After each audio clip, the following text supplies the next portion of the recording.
Happy New Year out there in the world.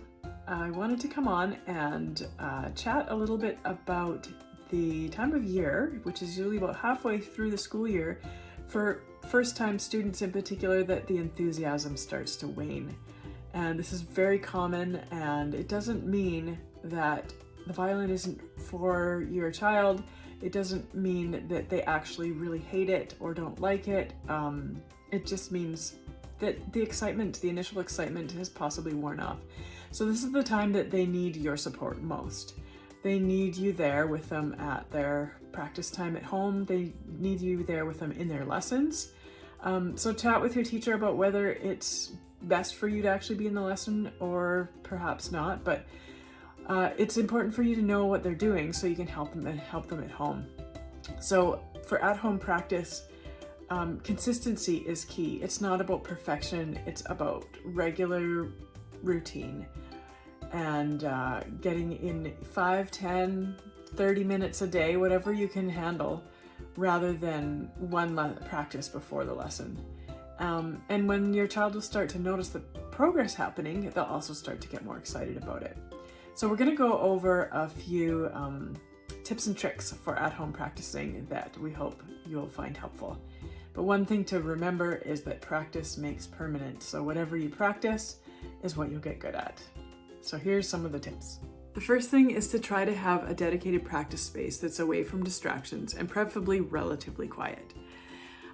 This will help with their confidence and concentration. And in this practice space, you should have all their supplies ready for them. That's the violin, their pencil, music, and a music stand, and any other things that they might need for their practicing. So number 2, set a dedicated time. So add the practice to something that they already do in their daily routine. We all brush our teeth, we all eat dinner and breakfast, so maybe that means the practice always happens right after dinner before bed or right before going to school. And try to keep that time consistent so that your child can trust that that's what to expect at a certain time of day. Take a dive into the practice toolbox. There are many things that you can use, but some specific tools that we like to use are timers.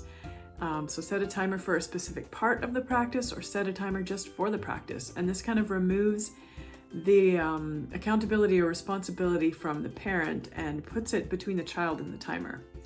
And secondly, try practice charts and stickers. When the enthusiasm wanes, they can be really helpful. Because tip number 4 is similar to number 3, but a little bit more about getting creative. So bring out the dice, bring out the Simon Says, do some copycat, try to gamify the practice if just checking things off the list isn't working.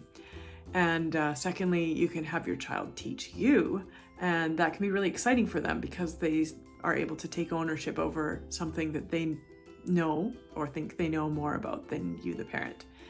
And another idea is to hold performances for your family, other people in the house, your pets, stuffies, neighbors, anybody, anything to get the task to be repeated a few times if that's the challenge. And number 5, this one's really interesting. Never quit on a bad day. And this was shared with me by a colleague of mine. And it got me really thinking about the times that we think we want to quit something. It's usually when something else may be going on in our lives. So think about what's going on for your child when they say they want to quit. Are they possibly just hungry? Or are they tired? Or maybe they're embarrassed that it's not getting better and they don't like how they're sounding. But wait until they have a good practice day and then ask them if they still want to quit. And many times the answer is actually no. So don't let your kids quit on a bad day. And that's what we've got for you so far.